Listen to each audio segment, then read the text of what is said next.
Subhanallah. Kata Mbah Maimun, usia manusia itu kelipatan 7, 14, 21. Usia 21 sampai 28 itu usia pernikahan. Yang paling bagus tengah-tengah usia 25, usia Nabi. Umur 25 tahun. Nah, kalau sudah sampai umur 28, belum nikah juga, ketuaan. Maaf, ada gadis tua enggak di sini ya? Jangan nunggu-nunggu lagi, jangan milih-milih lagi, maaf, betul. 28 ketuaan. 28 sampai 35 itu usia pekerjaan. Kata Mbah Maimun, apapun pekerjaan kamu lakukan. Jangan mandang berapa gajinya, apa status pekerjaannya, semua pekerjaan yang penting halal lakukan, habis itu nanti Allah bukakan rezekinya. Kerja apa saja. Nah, usia 35 sampai 42 kekayaan.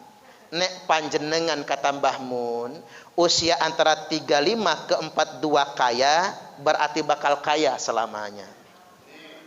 Tapi kalau umur 35 sampai 42 ternyata masih melarat juga, ya terima melarat ya Bu. Jangan ngoyo banget lah jadi orang itu. Jangan ngoyo. Setuju nggak kira-kira? Uang semua sudah bagian kan? Semua sudah nasib bagi kita semua, jangan ngoyo. Iyalah kalau kaya ukurannya harta Bu, kita semua ingin kejar itu harta. Tapi ingat, kaya itu bukan ukuran harta, tapi kaya itu soal rasa. Setuju nggak kira-kira? Apa kata Nabi? Laisal ghina an kathratil arat. Bukanlah kaya raya itu dikarenakan kalian banyak perhiasan. Bu? Oh. Suka nggak sama perhiasan? Ya kodrat ya Bu, Pak. Wanita itu kodratnya suka perhiasan. Cuman saya ingin tegaskan, orang kaya ukurannya bukan perhiasan. Apa orang kaya itu kalau kondangan 5 jari dipasangin cincin semua? Woi, bawa tas aja begini jarinya. Masuk taruh, masuk gedung digoyang-goyang, tuing tuing tuing. Apa itu orang kaya? Bukan. Apa orang kaya itu pakai gelang sampai ke siku? Buh. Sembari pengajian berkipas dia Bu, kuncrang kuncring, kuncrang kuncring. Maaf yang kipasan memang panas kan? Kayak orang ketimpringan sudahan. Kadang-kadang pakai kalung gede banget segede rantai anjing. Ada yang liontinnya segede pentolan bakso setan. Allahu Akbar. Kalau jalan aja nunduk dia Bu. Ngapa Bu? Rematik, sakit pinggang bukan, keberatan kalung gua mah. Apa itu orang kaya? Bukan. Saya pernah Bu, ya banyak juga yang ngisi pengajian orang-orang kaya itu. Pengajiannya di hotel, Novotel. Ada lah orang pengajian di Novotel ya. Arisan sekalian mereka. Begitu saya masuk ruangan, selamat datang Bapak Ustadz, kata mereka. Kalungnya kayak cilok, bulat, bulat, bulat, bulat. Ada yang kayak somai. Kalung apa sih itu ya Bu ya? Oh, yang kayak tasbih itu ya. Gede-gede banget Bu. Kemerintil. Ternyata orang kaya kalau udah kalungan bukan emas ya. Yang kayak gitu-gitu modelnya. Apa itu orang kaya? Bukan. Walakinnal ginan nafsi. Tapi kaya yang sebenarnya kaya jiwa kalian semua. Kaya itu soal rasa. Betapa banyak orang yang kaya harta tapi miskin hatinya. Tidak sedikit orang yang miskin harta tapi kaya hatinya. Makanya di Quran disebutkan wa annahu huwa adhaka wa abka wa annahu huwa amata wa ahya wa annahu khalaqaz zawjaini dzakara wal unta. Loncat beberapa ayat berikutnya, wa annahu huwa aghna wa aqna. Sesungguhnya Allah menciptakan tawa dan tangis. Makanya jangan terlalu banyak tertawa, ujungnya pasti nangis. Allah menciptakan mati dan hidup. Mati duluan baru hidup. Akhir kehidupan bukan kematian tapi kehidupan yang abadi. Dan sesungguhnya Allah menciptakan manusia berpasang-pasangan laki-laki dan perempuan. Allah menciptakan tawa dan tangis. Allah menciptakan mati dan hidup. Allah menciptakan laki-laki dan perempuan. Wa annahu huwa aghna wa aqna. Dan Allah menciptakan kaya dan salah. Ibu-ibu maka jebak. Sesungguhnya wa annahu huwa aghna wa aqna. Sesungguhnya Allah menciptakan kaya dan cukup. Masalah hidup manusia bukan tidak kaya, Bu. Masalah hidup manusia yang sebenarnya tidak cukup. Setuju nggak kira-kira? Kalau saya ya Bu, saya nih punya tabungan 1 miliar, banyak nggak Bu? Woi, banyak. Saya kalau punya tabungan 1 miliar, utang nggak punya, jalan aja nggak menunduk lagi kayaknya. Diundang ceramah siang-siang begini, males saya. Mending saya tidur siang ya Bu ya. Andai kata punya uang 1 miliar, alangkah rasanya kaya bagi saya. Tapi coba ibu-ibu bandingkan kalau Abu Rizal Bakri yang punya tabungan tinggal 1 miliar, stroke dia Bu. Alangkah sedikitnya 1 miliar bagi Abu Rizal Bakri, alangkah banyaknya 1 miliar bagi saya. Subhanallah. Makanya bagi kita semua, kaya itu bukan soal harta, kaya itu bukan di hitungannya, tapi rasa yang kita dapatkan. Kan saya ini begini Bu, 7 tahun ngontrak kan, 7 tahun ngontrak, 3 kali diusir dari kontrakan. Ada bos kontrakan nggak di sini? Kalau ada jangan ngusir ya Bu ya. Rasanya sakit betul diusir itu, gara-gara nggak kebayar. Saya kemana-mana dulu ngajar ngaji itu pakai sepeda loh Bu, jengki. Karena ada orang kasihan sama saya. Pas pagi-pagi ditelepon, Ustadz di mana? Di rumah. Enggak. Bisa enggak sekarang juga ke Tunas Dwi Pamatra, samping Gramedia. Nah, itu mah dealer motor itu. Langsung klik di sini. Motor nih. Langsung ada aja pikiran matre tadi ya Bu. Jangan lupa bawa KTP. Nah, bener ini kayaknya. Bawa KTP. Oke, berangkat. Naik Damri, masih Damri Bu, Jalan Korpri dulu kan. Naik Damri, turun di sana, nggak sempet mandi, cuman wudhu aja sayanya. Begitu turun, Ustadz milih motor, bener. Tapi saya nggak mau ngeredit, enggak, tak beliin cash kata dia. Pilih motor, tapi jangan yang mahal-mahal. Saya padahal udah ngelihat yang agak mahalan itu ya Bu. Saya nanya sama sales marketingnya, kata saya, ini motor yang paling murah mana?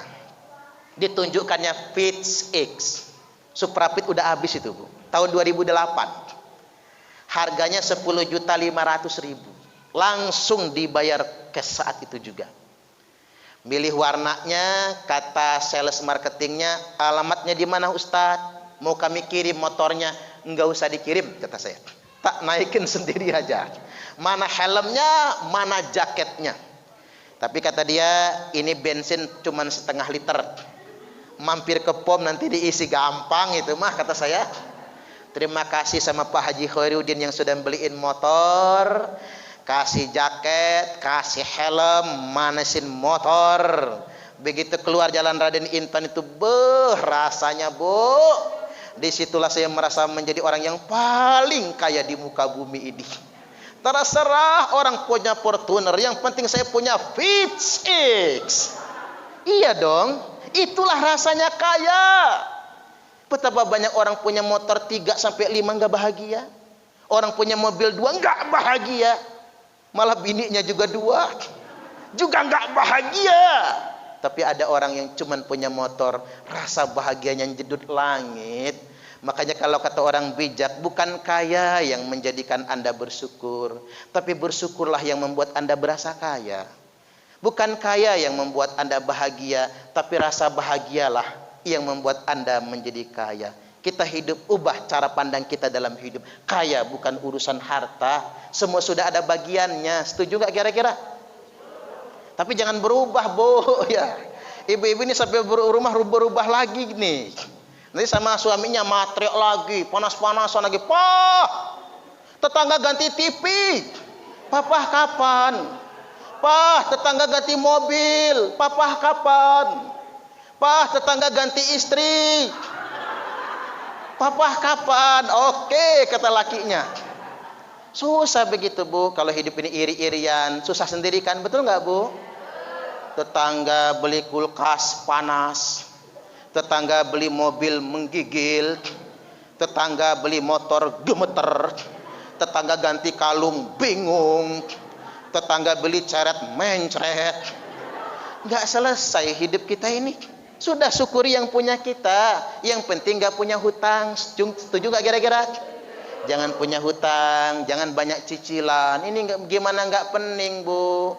Rumah emang udah nyicil, mobil nyicil, motor nyicil, kulkas nyicil, kursi nyicil, sprint bed nyicil, seragam pengajian nyicil. Waduh, ketahuan. Mana nggak lunas-lunas lagi ya? Allahu Akbar. HP nyicil. Susah hidup begitu. Kita coba sederhanakan hidup lah. Kita hidup, ya tahu aja ya Bu ya. Kita sederhanakan hidup. Hidup itu yang nggak ada puas-puasnya. Apalagi kayak ibu-ibu ini nggak ada puas-puasnya loh hidup itu.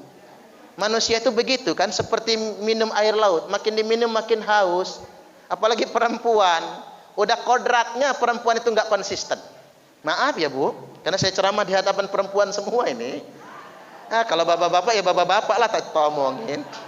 Perempuan itu Bu, kalau umurnya masih 17, 15, 20 tahun, yang dilihat dari orang laki apa? Tampan. Lihat anak-anak gadisnya yang masih ABG, kan yang dilihat tampan. Koleksinya foto-foto artis Korea, Lee Min Ho. Nggak ada anak ibu umur 17 tahun koleksi foto saya, nggak ada. Nggak ada. Paling kalau naruh foto Pak Usman buat nakut-nakutin kuntilanak katanya. Umpama ya, nggak ada. Yang dipajang kalau artis itu ya kayak Pharrell, Tengku Rasya, Indonesianya artis Korea, wajar umur. Tapi perempuan cepat berubah. Begitu ibu-ibu sudah umur 30 tahun, yang dilihat dari orang laki bukan tampan, tapi yang dilihat itu mapan. Apa gunanya tampan kalau melarat ya Bu ya? Maka yang dicari yang mapan, walaupun palanya peyang, mukanya bopeng, mulutnya aja bau jigong. Misalnya Bu ya. Tapi kalau mapan hilang Bu, bopengnya nggak kelihatan. Yang penting mapan duitnya Bro. Makanya Sule Bu, walaupun pas-pasan tampangnya, karena fulusnya banyak, cewek cantik demen semua tuh. 30 tahun ibu-ibu lihat yang mapan. Apa ibu-ibu puas sampai di situ? Itulah masalahnya. Ibu-ibu belum berhenti, berubah lagi. Begitu umur 40 tahun, yang diharapkan dari suaminya bukan sekedar mapan, tapi kalau bisa punya suami yang ada jabatan, buat prestise, minimal ketua RT lah suaminya. Iya kan, ketua RT itu pejabat loh Pak Usman. Kalau ada acara di lingkungan, apa kata pembawa acara? Yang kami hormati Bapak Ketua RT. Kata bininya, laki gua itu, subhanallah, laki gua. Makanya kan beliau sudah 2 tahun nih, tahun depan 3 tahun, ya jangan diberhentiin ge. Pilih aja lagi ya Bu ya. Prestisnya begitu. Perempuan kalau sudah umur 40 tahun pengen punya suami yang ada kedudukan, kodrati, tapi itu harus dikendalikan. Apa perempuan puas dah sampai di situ? Tidak Bu. Begitu sudah umur 50 berubah lagi.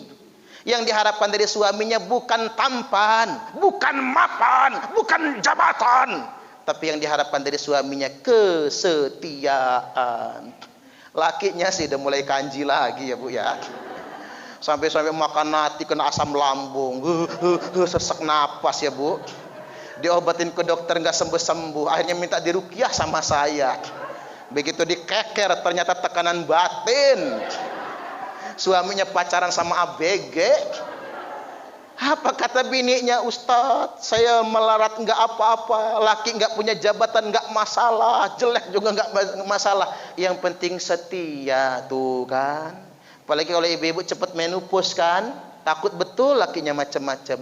Apa perempuan puas di situ? Enggak. Begitu umur 60 tahun ibu-ibu berubah lagi. Yang diharapkan dari suaminya bukan kesetiaan, tapi kesehatan. Loh kok kesehatan Bu? Iya Ustadz, repot betul ngurus laki penyakitan. Laki gua itu Ustadz padahal baru pensiun kata dia. Udah stroke, bengek, asam urat, rematik, prostat, lagi bocor kelep. Masya Allah. Berak dikencing di kasur, mana popoknya mahal. Apa kata ibu-ibu? Ustadz, saya mah punya laki kanji nggak apa-apa, yang penting sehat, kata dia. Bahkan kalau dia mau nikah lagi nggak apa-apa, yang penting ada yang ngurusin. Tuh bu, ibu-ibu mah berubah. Makanya bapak-bapak, kalau sudah sakit-sakitan, baik-baiklah sama istri itu. Ada bu, suami udah stroke, bengek, prostat pula, cerewet, marah terus kerjaan. Istri telat ngambil anduk, marah. Istri telat bikinin makan, marah. Istri telat bikin teh, marah.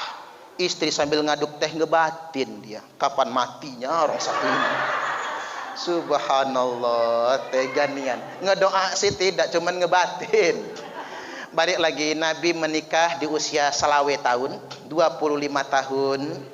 Dan hebatnya beliau bu, menikah dengan janda umur 40 tahun. Makanya kalau pengen jiplak sunnah Nabi, nikah itu ya sama janda. Habis menikah dengan Sayyidah Khadijah Ummul Mukminin radhiyallahu anha, diajak ke depan Ka'bah, kan belum diangkat Rasul itu, masih bujang menikah, dia ajak ke depan Ka'bah, pegang Hajar Aswad. Makanya Nabi itu bu, nggak pernah nyembah berhala, walaupun belum diangkat jadi Rasul. Sudah Allah, walaupun belum diangkat menjadi Rasul, beliau pegang Hajar Aswad dan bersumpah. Habis nikah, wallahi, kan sumpah, wallahi, wallahi, demi Allah, kata Nabi 3 kali, saya bersumpah Khadijah tidak akan kawin lagi selama engkau masih hidup. Subhanallah. Makanya menurut sunnah Nabi pak, bapak-bapak ini boleh kawin lagi, tapi tunggu bini pertama mati dulu ya pak. Kata Ustadz Muhtarudin, subhanallah, bini saya nggak mati-mati kata dia. Subhanallah. Kalau nggak mati-mati racun aja sih pak. Jangan diracun, pembunuhan berencana itu namanya. Tangkap polisi. Jadilah si Jessica ya bu ya, ngebunuh Wayan Mirna Solihin. Akhirnya penjara seumur hidup dia. Jadi itu Nabi. Bahkan ketika Khadijah wafat, Nabi menduda 3 tahun. Subhanallah. Nabi menduda. Kalau saya nggak sanggup menduda 3 tahun itu, coba jajal Pak Usman 3 tahun menduda. Waduh kelamaan itu mah. Subhanallah. Jangankan Pak Usman ya, yang masih gagah, yang masih muda. Ada bu di kampung saya kakek-kakek umur 80 tahun. Kan tuwek betul kan. Istrinya meninggal belum nyampe 40 hari. Sakit. Demam menggigil di kamar. Pakai suara lagi. Sakitnya begitu. Sama anak ditanya, Mbak nak pecel? Enggak katanya, enggak mau. Mbak nak bakso? Enggak mau. Mbak nak sate? Enggak. Mbak nak bebini lagi? Katanya. Pantesan langsung sehat bu dari sakitnya. Itulah laki-laki. Bahkan Nabi ya bu menikahi Sayyidah Aisyah, bahkan menikahi Saudah, itu umurnya sudah 60 tahun.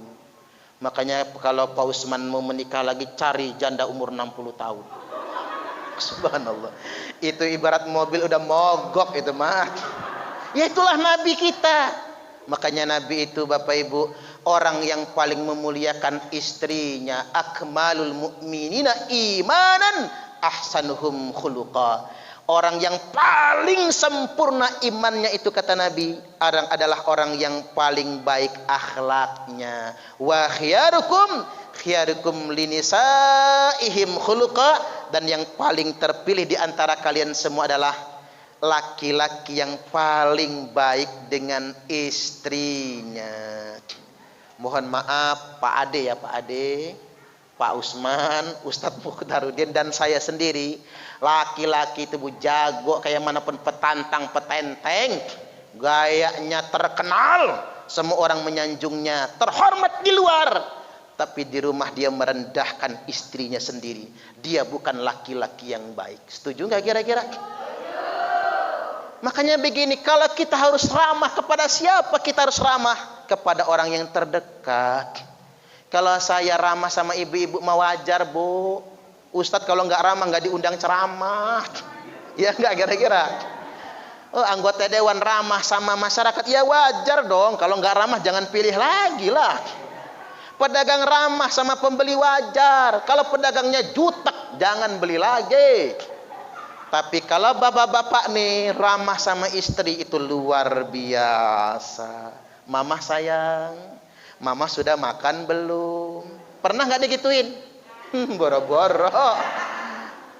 Ramah sama istri sendiri. Kalau mama sudah masak? Belum pak, ya sudah. Kalau mama nggak mau masak, yuk kita ke mall Bumi Kedaton.